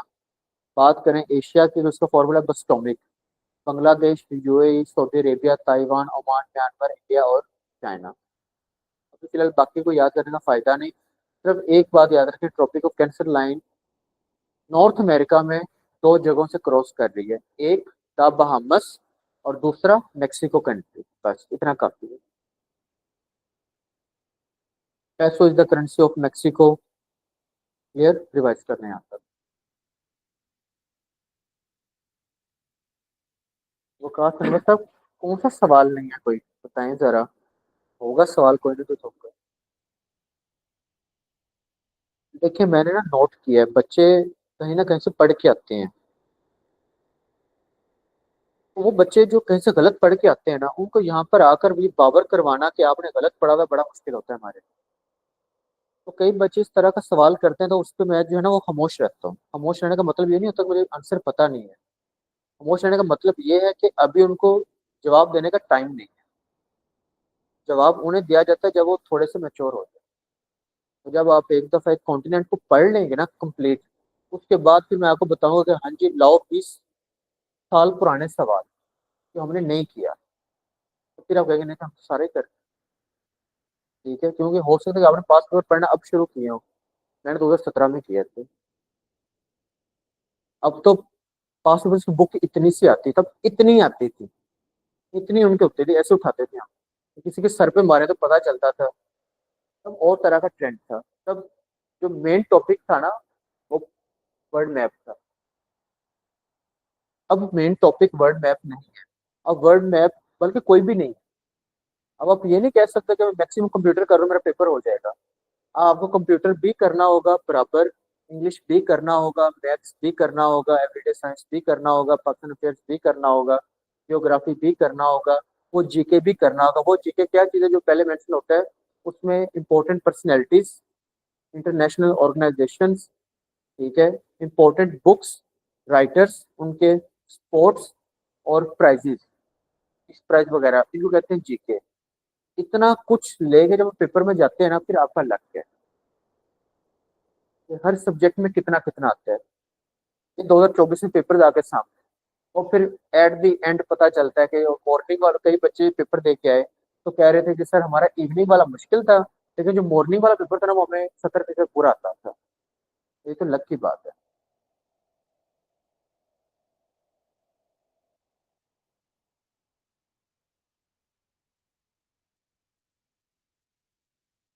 ये ठीक है बस। चलें जी आगे पढ़ते हैं। सरागेसो सी। सरागेसो सी कहाँ पे? East of USA. ईस्ट हमेशा कौन सी साइड होती है? राइट साइड पे ईस्ट। आपके राइट, तो मेरा राइट ना देखेंगे वो आपका ऑपोजिट बनेगा। आपके राइट साइड पे ईस्ट है, लेफ्ट साइड पे वेस्ट है। सर के ऊपर आप नाक के ऊपर की सीट करें तो नॉर्थ, पाँव वाली साइड साउथ। तो यूएसए जब आपने देखा तो यूएसए के ईस्ट में आपको कौन सा सी मिलेगा? सरागेसो सी। सरागेसो सी हैज नो कोस्ट लाइन या नो बीचेस, इसकी कोई बीच या कोस्ट लाइन नहीं।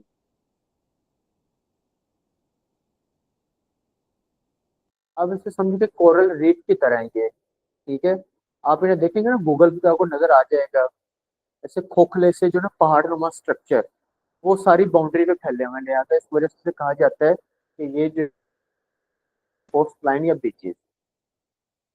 तो सी वीड, उनका नाम भी लिखा हुआ है सरागेसम सी वीड। गूगल पे फोटो देख लीजिए कहीं। अब आता है जी माउंटेन्स, पहाड़ों की तरफ। अब पहला चियान माउंटेन रेंज, बड़ा मुश्किल नाम है। कहाँ पे है? ईस्ट नॉर्थ अमेरिका में है। मतलब इन शॉर्ट करें तो यूएसए और कनाडा में है। इसके हाईएस्ट पीक का नाम है माउंट मिचेल। इसकी हाइट कितनी है? 2037 मीटर, कैलिफोर्निया। क्लियर? हाइट मालूम करने के लिए कौन सा इंस्ट्रूमेंट इस्तेमाल किया जाता है? Altimeter. Altimeter is an instrument used to measure height. ये डील सब अब भी कंप्यूटर शामिल है जीके में। कंप्यूटर स्टडीज तो कंपलसरी है भाई, बेसिक कंप्यूटर। नेक्स्ट है the Rocky mountain range. World second longest mountain range है। कहाँ पे है? कनाडा और यूएसए में। इसकी हाईएस्ट पीक है, क्या नाम है? Mount Elbert. कितनी हाइट है? 4000, यूएसए में। क्लियर? तीसरे नंबर पे Mount McKinley, other name is Mount Denali. कितनी हाइट है इसकी? 6190 मीटर है, और ये हाईएस्ट पीक है नॉर्थ अमेरिका कॉन्टिनेंट की। हमने पहले दिन कर ली थी ये। लोकेशन कहाँ है इसकी? Alaska, USA. इसका नेम किसके नाम पे है? अमेरिका के जो 25वें सदर थे विलियम मैकिनले, अगर आपको याद हो, उनके नाम पे। डन। नेक्स्ट है जी डेथ वैली।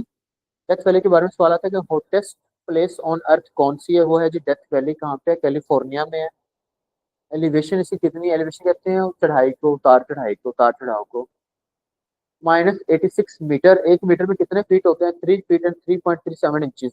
तो बन जाएगा ये -282 फीट। डेड सी एक्स्ट्रा सवाल यहाँ पे दिया हुआ है। डेड सी कहाँ पे इसराइल और जॉर्डन के दरमियान है? ये है डीपेस्ट पॉइंट ऑन अर्थ, और इसकी एलिवेशन है -420 मीटर जो बनता है, ठीक है। डेविल टॉवर, डेविल टॉवर मेरे ख्याल से एक वोल्केनो माउंटेन है, इसे कंफर्म कर लीजिएगा। ये कहाँ पे? वोमिंग, यूएसए में। वोमिंग स्टेट हमने पढ़ा था, population wise smallest state of USA. इसकी हाइट कितनी है? 1558 मीटर। आगे सवाल है, वर्जीनिया को क्या कहा जाता है? वर्जीनिया को मदर ऑफ स्टेट्स भी कहा जाता है, और मदर ऑफ प्रेसिडेंट्स भी कहा जाता है, रिवाइज कर। अनिल गुजर साहब, कंप्यूटर भी लाजमी होगा जब आप पीपीएससी में अप्लाई करते हैं, तो वहाँ पे आगे सिलेबस पूरा मेंशन होता है।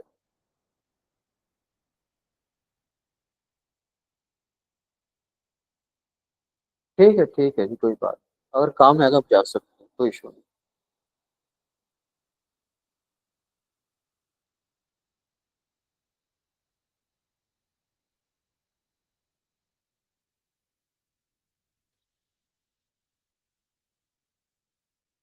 अदिल गुजर साहब, इस दफा जो है ना, खास खास पेपर हो तो उसका अलग से कंप्यूटर का वो पोर्शन बना देते हैं, आपको कंप्यूटर अलग मेंटोर पढ़ाएंगे, परेशान ना हो आप।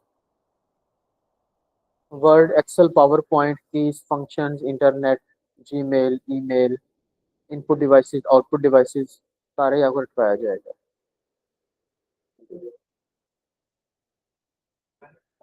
हाँ जी। ये गहराई में है, गहराई में जहाँ माइनस आएगा वो हमेशा गहराई में होगा, इसमें मैंने उतार चढ़ाव का लफ्ज बोल रहा है। और साथ उसने क्या मेंशन कर दिया कि अगर पूछा जाए डीपेस्ट पॉइंट ऑन अर्थ, मतलब डेप्थ वैली ना लगा, तो उसने इसलिए मेंशन किया कि डीपेस्ट पॉइंट ऑन अर्थ कौन सा है? डेड सी। डेड सी कहाँ पे? इसराइल और जॉर्डन, और ये दोनों कहाँ पे हैं? एशिया में। और साथ उसने हाइट दे दी, लिंक दिया है ना, ताकि दो सवाल आपस में मिक्स ना हो कभी भी।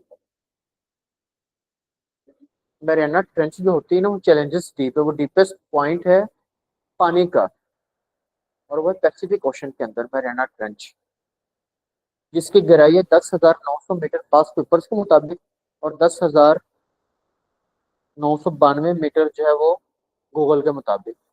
वो इतनी गहराई एक पूरी माउंट एवरेस्ट उसके अंदर फिट आ सकती है, क्योंकि माउंट एवरेस्ट है 8,848 से 50 मीटर, और वो है 10,900 मीटर, तो पूरी माउंट एवरेस्ट आप उठा के उसके अंदर फिट कर सकते हैं। फिलिपाइन में है वो पॉइंट। चलें जी, आगे पढ़ते हैं। अगला page, number 7। Gold reserve of USA को कहाँ पे स्टोर किया जाता है? केंटकी में। केंटकी हम पहले भी पढ़ चुके हैं, अमेरिकन स्टेट है, केएफसी, केंटकी फ्राइड चिकन, याद आ गया। चलिए। नेचुरल ब्रिज कहाँ पे है? ये वर्जीनिया में, 66 मीटर इसकी हाइट है। ये एक नेचुरल आर्क बनी हुई है, आप इसको गूगल पे फोटो लाके देखना है, आपको फिर अंदाजा हो जाएगा कि क्या चीज़ है। अच्छा जी, during Cuban revolution residents of Cuba जो है वो कतार दर कतार म्यांमी में गए, लिहाजा म्यांमी को क्या कहा जाता है? Mini Cuba. अगर कभी सवाल आ जाए मिनी क्यूबा किस कंट्री को कहते हैं, आप कहेंगे म्यांमी, यूएसए में। Sugar ball of the world किसे कहा जाता है? पहले ये टाइटल क्यूबा के पास था, अब ब्राजील जो है ना वो शुगर प्रोडक्शन में पहले नंबर पे है फ्रेंड। लेकिन शुगर बॉल पेपर में यही सवाल आता है, कौन सी कंट्री थी? क्यूबा। गोतनामो बे कहाँ पे है? क्यूबा में है। इसको यूएस ने लीज पे लिया था, कब लिया था? 1903 में। इस पर्पस के लिए अपनी नेवल बेस बनाई थी, नेवी फौज के लिए बेस बनाई थी। यूएसए ने यहाँ पर एक कैद खाना बनाया जहाँ पर प्रिजनर्स रखे गए इराक और अफगानिस्तान की तरफ से आने वालों के लिए। अब सवाल है कि उसने यहाँ पे क्यों रखे? देखिए, इंसानी हकूक वाले जो हैं वो आपसे सवाल कर सकते हैं कि आप इंसानों के साथ तशद्दुद क्यों कर रहे हैं, आपका कॉन्स्टिट्यूशन अलाउ नहीं करता। तो यूएसए इस बात पे प्ली लेगा कि जी हमारी टेरिटरी ही नहीं है, हमारी टेरिटरी नहीं है, लिहाजा हमारा कॉन्स्टिट्यूशन भी यहाँ पे अप्लाई नहीं होगा। लिहाजा आप जो चीज़ बात कर रहे हो आप यहाँ पे इसके सवाल कर ही नहीं सकते। इसलिए बहुत सारी कंट्रीज ऐसी हैं जिन्होंने अपनी जेलें जो है ना वो अलग दूसरे जजीरों में बनाई हैं, ताकि कोई भी इंसानी हकूक वाले उन पे यूएनओ वाले को मार ना लगा दें, या ह्यूमन राइट्स वाले कि आप जुल्म कर रहे हैं। वो एक ही प्ली देते हैं कि हमारी टेरिटरी नहीं, हमारी टेरिटरी नहीं है, लिहाजा हमारी जुरिस्डिक्शन नहीं है, हमारा कॉन्स्टिट्यूशन अप्लाई नहीं होता, वगैरह वगैरह।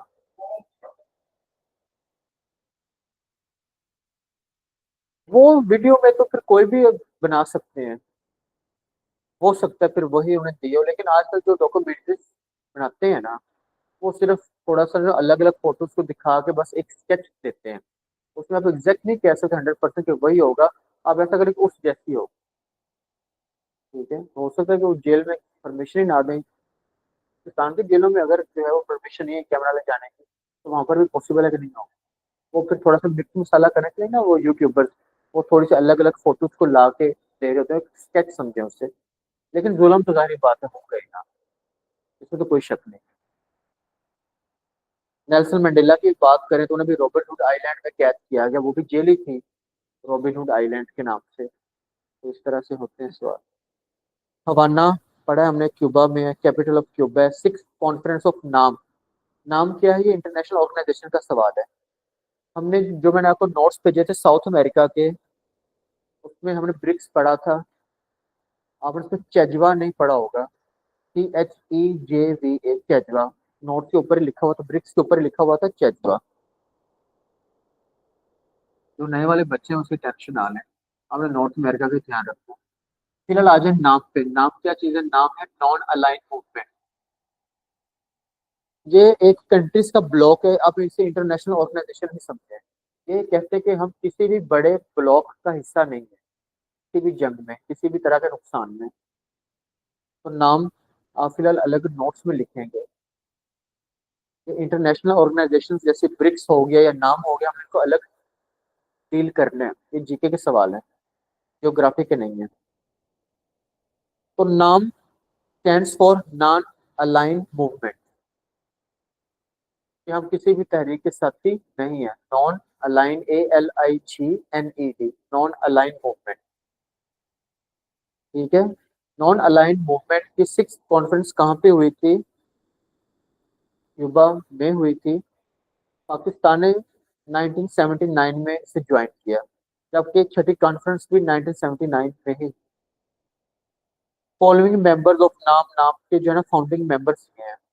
अगर हम बात करें इजिप्ट की, तो इजिप्ट में उस टाइम थे अब्दुल नसीर साहब। इंडिया में थे उस टाइम जवाहरलाल नेहरू।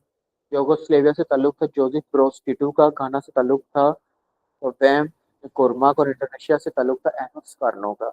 इन पांच कंट्रीज, ये वो पहली पांच कंट्रीज जिन्होंने नाम को इंट्रोड्यूस करवाया। तो पेपर में सवाल आ सकता है कि नाम को इंट्रोड्यूस करवाने वाली कंट्री कौन सी थी। हो सकता है कंट्री का नाम पूछ ले, या हो सकता है कि इनमें से किसी साहब का नाम पूछ ले, या पूछ सकता है कि जब नाम बन रही थी तो यूगोस्लेविया के प्रेसिडेंट का क्या नाम था, या जवाहरलाल नेहरू जैसे वो प्राइम मिनिस्टर थे, या कौन थे। इस तरह का सवाल पॉसिबल है। Jamaica country in Caribbean North America, capital है किंगस्टन, करेंसी है जमैकन डॉलर। यूसेन बोल्ट, ये सवाल आता है स्पोर्ट्स का। तो आपने इस सवाल को ज्योग्राफी से निकाल के अलग लिखना है स्पोर्ट्स के पोर्शन में। अब यहाँ पर सिर्फ एक ही बात बताएगी कि यूसेन बोल्ट साहब के बड़े वर्ल्ड रिकॉर्ड हैं रनिंग में। तो आपने इनके बारे में थोड़ा सा सर्च लाजमी करना है। तो इन्होंने कौन सा वर्ल्ड रिकॉर्ड बनाया, किस साल बनाया, और वो मैच जो है वो किस कंट्री में खेला जा रहा था, कौन सा गेम था, कि ओलंपिक था या वगैरह वगैरह। ये आपका अलग से नोट बनता जाएगा, अलग से जीके तैयार होता जाएगा। नोट्स के अंदर जितने भी इंटरनेशनल ऑर्गेनाइजेशंस आएंगी आपने उनको अलग लिखना है। जितने भी कोई स्पोर्ट्समैन आएगा, स्पोर्ट्स आएगा, आपने उनको अलग लिखना है। कोई फेमस बुक या राइटर आएगा तो आपने उसको अलग लेना है। वो आपका काउंट होगा जीके में, जियोग्राफी नहीं बनेगा वो। ये याद रखना है हमेशा। जियोग्राफी ये है, लाइक बर्बाडोस क्या है, माउंटेन क्या है, रिवर, ये जियोग्राफी है। अच्छा जी, babe Volmer died in Kingston, ये देख लीजिए कौन से हिसाब से देखना हो तो। Barbados country in Caribbean North America, capital है Bridgetown, Bridgetown. Caribbean news agency यहाँ की है, शॉर्ट बनेगा कैना। न्यूज एजेंसी शॉर्ट में ही आती है। हेडक्वार्टर भी इसका कहाँ पे, ब्रिजटाउन है। Pearl Harbor, what is Pearl Harbor, most important वाला US नेवल बेस है कहाँ पे, हवाई में। जापान ने इस पे अटैक किया था 7 दिसंबर 1941। यही वजह थी USA की वर्ल्ड वॉर 2 में आने की। वर्ल्ड वॉर 2 कब हुई, 1939 से लेकर 1945। फिर 6 अगस्त 1945 को USA ने लिटिल बॉय के नाम से एटम बॉम्ब फेंका हिरोशिमा पर। और प्रेसिडेंट कौन था उस टाइम पे, मैंने आपको पहले लिखवाया हुआ है, Harry S. Truman was president at the time of World War 2। World War 1 के टाइम कौन प्रेसिडेंट था, वुड्रो विल्सन। 9 अगस्त को जो एटम बम था उसका क्या नाम था? Fat man. अब आपने इसमें दो सवाल और सर्च करने हैं। एक पायलट का नाम और दूसरा प्लेन का नाम जो यूज किया गया, और तीसरा उस टाइम यूके का हेड कौन था, यूके का प्राइम मिनिस्टर कौन था। सारी बात उसकी कंसेंट से ही हुआ ना सारा। 3 सवाल सर्च करने हैं। क्लियर?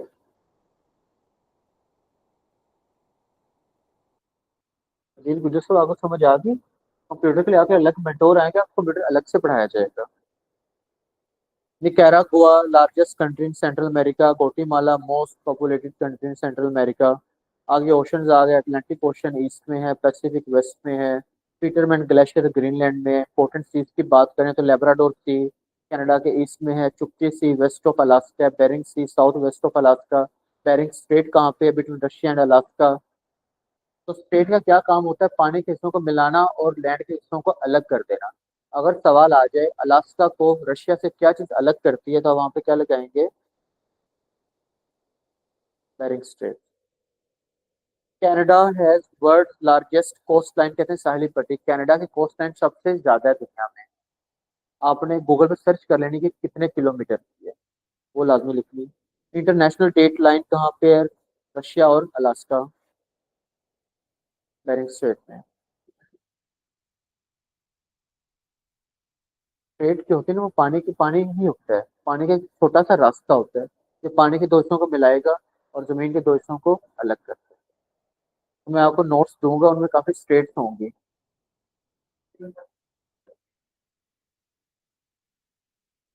देखें वो जो है ना, आपने फिर ये देखना है स्पेसिफिक कहाँ की है। स्टेट तो ढेर सारी है। मलाक्का स्टेट है, बॉस्फोरस स्टेट है, जिब्राल्टर स्टेट है, बाबुल मंदब स्टेट है, टॉरस स्टेट है। बात ये देखनी है कि आप स्टेट आप देख कौन सी रहे हैं, स्पेसिफिक देखना होता है। तो स्टेट का क्या काम है? पानी के दो हिस्सों को मिलाना, जमीन के दो हिस्सों को अलग कर देना। जो आपको मैं नोट्स भेजूंगा उनमें ढेर सारी स्टेट्स होंगी, 25 के करीब। लोकेशन दी होगी, इन पानी की बॉडीज को मिलाते हैं वो लिखा होगा, इन लैंड्स को अलग करते हैं डिटेल में लिखा होगा। तो छोटी स्टेट है या बड़ी स्टेट है, या गहरी स्टेट है या कम गहरी है, वो हर चीज मेंशन होगा। क्लियर है? Hudson Bay is world's largest bay. फिर माउंट लोगान के बारे में मैंने तो सवाल बोला था कि कनाडा में अपनी इसकी हाइट सर्च करनी है, 5959 मीटर। प्लेट्यू किसे कहते हैं? मतलब सपोज ये आपकी क्लास है, आपको नजर आ रहा है कि यहाँ पर सारी जो लैंड है, यहाँ पर जो रोम है, वो लैंड हमवार है, इक्वल सतह है। लेकिन जमीन पे एक ऐसी जगह है जो उस इक्वल सतह से ऐसे ऊपर अपवर्ड की तरफ ऊंचाई में उठी हुई है, उसे पहाड़ नहीं कहते, उसे कहते हैं प्लेट्यू। सतह मुर्तफा, अगर उर्दू में आपका स्टडीज पढ़ा है तो इंग्लिश में डेफिनेशन लिखी हुई है, an area of fairly level high ground higher than plains but lower than mountains. तो आप गूगल मैंने फोटो आप देख लें आराम से, प्लेट्यू की आपको समझ आ जाएगी। तो रिवर्स की बात करें, ये बात हो रही है मिक्स ओवरऑल कॉन्टिनेंट की। Yukon river Alaska US, Mackenzie river Canada, Fraser river Canada, Nelson river Canada, Churchill river Canada. Churchill waterfall कहाँ पे है? कनाडा की है। Great Bear Lake Canada, Great Slave Lake most important Canada, Winnipeg lake Canada, Trout lake Canada, Niagara fall most important सवाल है। World नहीं, वो तो एंजल फॉल है। ये ठीक है। नियाग्रा फॉल कहाँ पे है? On the border of Ontario and New York. तो कंट्री कौन सी बनेगी है? जैसे कनाडा ही आपसे ज्यादा। आगे सवाल है, वाटर ऑफ कैस्पियन सी कहाँ से आता है? वो वोल्गा रिवर से आता है। वोल्गा रिवर कहाँ पे? Largest river Europe. एक्स्ट्रा सवाल दिया होगा। सेंट लॉरेंस रिवर कहाँ पे? कनाडा में है। स्किना रिवर कहाँ पे? Most important. स्किना नाम आ जाए तो हम कहते हैं कि पता नहीं ये कोई अरेबिक कंट्री होगी। तो स्किना रिवर। नुक, capital of Greenland. North American prairie, यहाँ की फर्टाइल लैंड को क्या कहा जाता है? प्रेरी कहा जाता है। रिवाइज करो। कोई मुश्किल सवाल है? चलें क्या रिवाइज करना पड़ते जाए। Alaska has largest fresh water resources of the world. मतलब अलास्का कौन सा रीजन है लेक्स वाला? दुनिया में सबसे ज्यादा फ्रेश वाटर पीने के काबिल पानी कहाँ पे मौजूद है? अलास्का में।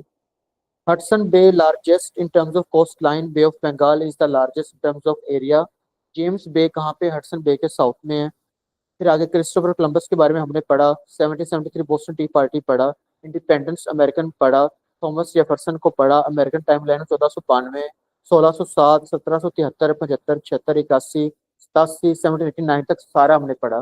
पहले ही लेक्चर में आपको सारा पढ़ाया है, कोई मसला मसाइल नहीं होना चाहिए इसमें। आगे भी सारे ही पढ़ाया होगा, देख लें एक दफा डिटेल।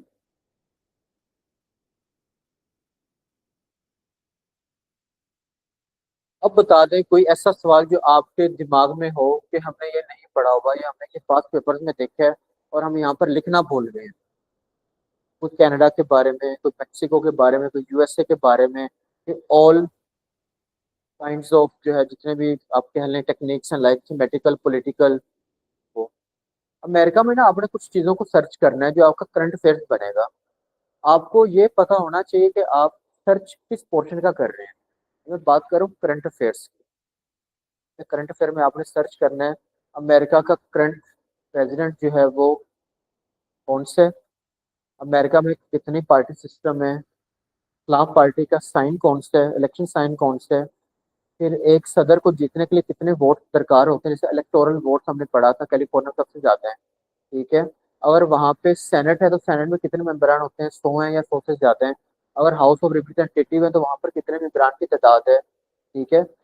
जो वाइस प्रेसिडेंट होता है अमेरिका में हमेशा सेनेट का हेड होता है। तो सेनेट का जो सबसे पहला हेड था वो था जॉन एडम्स।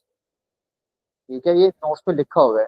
तो आपने सर्च करना है कि करंट जो है वो सेनेट का हेड मतलब वाइस प्रेसिडेंट अमेरिका का कौन सा है। तो ये सवाल किस कैटेगरी में आएंगे, करंट अफेयर्स में आएंगे। ये बात याद रखनी है आपने। ये आपने जियोग्राफी में ऐड नहीं करना है।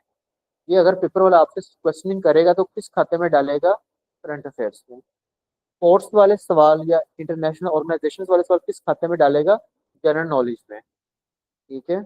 और ये जो बाकी चीजें वो किस खाते में डालेगा, जियोग्राफी में। ये आपने हमेशा से डिवीजन रखनी है अपने मार्क्स की। खैर पेज डाउन करते जाएं, हर चीज पड़ी हुई है। Done done done done done.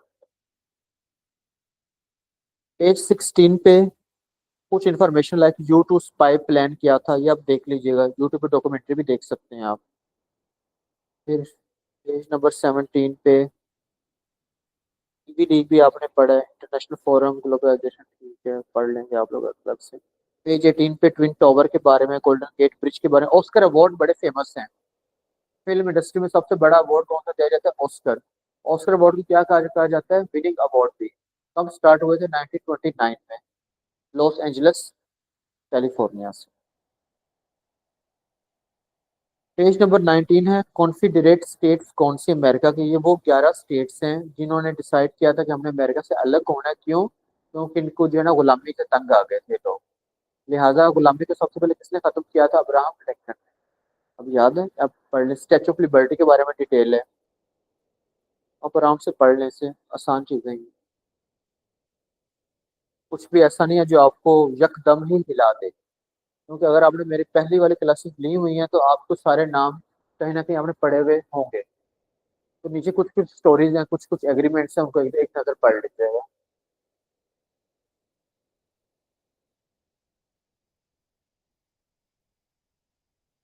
अब जी बताएं, ऑनलाइन वाले स्टूडेंट्स, फिजिकल वाले, कोई मसला मसाइल, कोई ऐसा सवाल जो आपने कहीं पढ़ा हो और आपको लगता हो कि ये फलां जगह पे आया और हमने इसे कवर नहीं किया, तो बता दो।